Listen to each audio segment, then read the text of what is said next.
Alors, j'ai écouté ces dernières heures Chouette Trigano qui n'aime pas l'idée d'empire apparemment, qui stigmatise l'idée d'empire. Est-ce que c'est parce qu'il vient, comme il le dit lui-même, il vient d'un pays, l'Algérie, qui a été colonisé, et il aurait peut-être développé de ce point de vue-là une sorte d'hostilité à l'empire, qui correspondrait à une sorte de fin, dans les années 60, de l'idée d'empire, qui était quand même une idée fondamentale de la politique française depuis, disons, 130 ans, depuis la conquête de l'Algérie en 1830. Et je crois que c'est une erreur, parce qu'il s'en prend aussi à l'Europe, quelque part, qui est un empire. Alors lui, effectivement, il dit, c'est pas un empire parce qu'il n'y a pas un empereur. C'est un peu simpliste. De même que quand Aristote parle de la monarchie comme un des trois régimes avec l'oligarchie et la démocratie, c'est une façon conceptuelle de parler. En fait, la monarchie, ça peut être une structure, ça peut être une commission, c'est pas forcément un empereur, un personnage unique. C'est un peu simpliste comme point de vue. Mais l'empire fait partie d'une dialectique incontournable entre l'empire et la nation. Alors, Trigano était un sociologue, professeur de sociologie notamment à Nanterre pendant un certain temps. Et si on ne comprend pas la dialectique empire-nation, si on ne comprend pas la nécessité d'une alternance entre ces deux concepts, il ne s'agit pas de les rejeter, au contraire, mais ils sont peut-être incompatibles, mais ils alternent, ils doivent alterner. L'empire est plutôt une valeur de droite et la nation une valeur de gauche.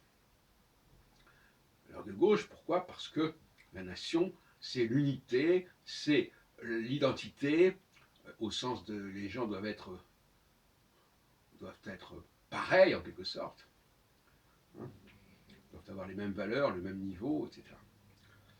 Et par conséquent, la nation a du mal à accepter les différences. C'est pour ça d'ailleurs que la nation est par définition quelque part antisémite, quelque part. Alors que l'Empire, lui, il sait reconnaître aux Juifs leur importance. Je dis ça comme ça. Et alors, il parle du reflux des colonisés, dans le cadre d'un discours sur la postmodernité. Oui, reflux des colonisés. C'est vrai que les immigrés en France, ce sont des colonisés, parce qu'il y a aussi le reflux des colonisateurs au lendemain des accords d'Évian, mais il y a aussi, depuis, le reflux des colonisés, c'est-à-dire les immigrés maghrébins, musulmans, etc., kabyles, arabes, etc., des régions qui ont été colonisées par la France et qui reviennent vers la métropole. Alors, effectivement, ça montre bien qu'on est quand même dans une structure coloniale ou post-coloniale ou néocoloniale. Et la France ne peut pas rejeter son passé colonial, elle doit l'assumer. C'est là que Macron fait erreur quand il dit que le colonialisme a été une sorte de crime contre l'humanité. C'est une aberration de dire ça. Elle doit assumer son roman colonial, son roman impérial. Dès lors que cette population française comporte des gens qui sont issus, qui sont marqués par le colonialisme et par l'impérialisme français. Et pourquoi pas? Il faut l'assumer. L'assumer, c'est-à-dire, voilà, il faut que dans les écoles, les gens apprennent toute l'histoire du colonialisme français. L'histoire de France, c'est aussi l'histoire des colonies. C'est aussi une géographie. Et la plupart des jeunes Français ignorent tout, quasiment tout, de la géographie africaine, par exemple. À part ceux, évidemment, qui sont issus de cette région. Là encore. Donc, stigmatiser la notion d'empire et quelque part la notion d'Europe n'est pas acceptable, même s'il est juste de reconnaître, comme le fait Trigano, qu'il y a une sorte d'incompatibilité entre la nation et l'empire. Mais cette compatibilité, il faut l'intégrer, parce qu'effectivement, il faut alterner les périodes où on va renforcer les éléments nationaux, communaux, communs à des groupes qui vont devoir cohabiter au sein de l'Empire. Chaque groupe doit se renforcer, bien sûr. Mais se renforcer ne signifie pas qu'on ne puisse pas cohabiter avec des gens qui correspondent à des groupes différents. Donc l'Empire, pour moi, l'Empire, c'est la laïcité.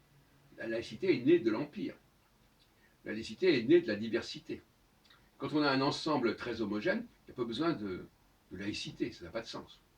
C'est pour ça que quand les gens disent « oui, nous sommes dans une Europe chrétienne », ou dans une France chrétienne, ils sont dans un concept national. Dans un concept impérial, la France est avant tout un ensemble impérial qui englobe géographiquement, historiquement et culturellement des notions très différentes, y compris, bien entendu, l'islam. Si la France a conquis des pays musulmans, il faut quand même qu'elle en assume les conséquences et la logique. Pour ma part, comme j'ai dit par ailleurs, je ne vois pas d'inconvénient à ce qu'il y ait plus de musulmans en France. Puisque, justement, c'est ça qui renforce la droite et l'empire. Un empire a besoin d'une diversité avec des entités qui soient suffisamment puissantes. Et même pour les juifs, qui sont un peu à la charnière entre l'islam et le christianisme au niveau historique, puisqu'ils en sont la matrice, la montée de l'islam ne devrait pas être un problème, même s'il y a cette complexité du fait du sionisme, de l'antisionisme, etc. Mais ça, c'est aussi des problèmes qu'il faut résoudre, parce qu'effectivement, les Juifs de France n'ont pas à être spécialement sionistes. C'est là qu'il y a, à mon avis, une erreur stratégique majeure. Enfin, c'est un autre sujet.